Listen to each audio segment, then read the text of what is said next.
Welcome! Today we're going to learn how to view hidden chats on Gmail using your PC. If you've archived emails and need to find them, this guide will make it simple. Let's get started. First, open your web browser and navigate to gmail.com. Log into your account if you haven't already done so.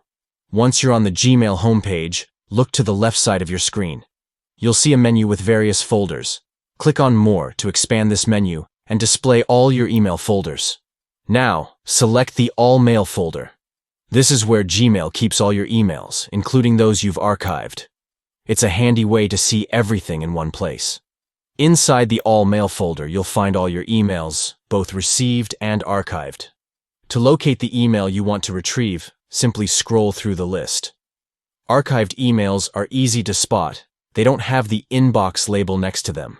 This means they've been removed from your main inbox, but are still safely stored in your account.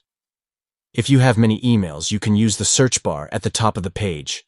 Just type in keywords related to the email you're looking for, and it will help you find it quickly.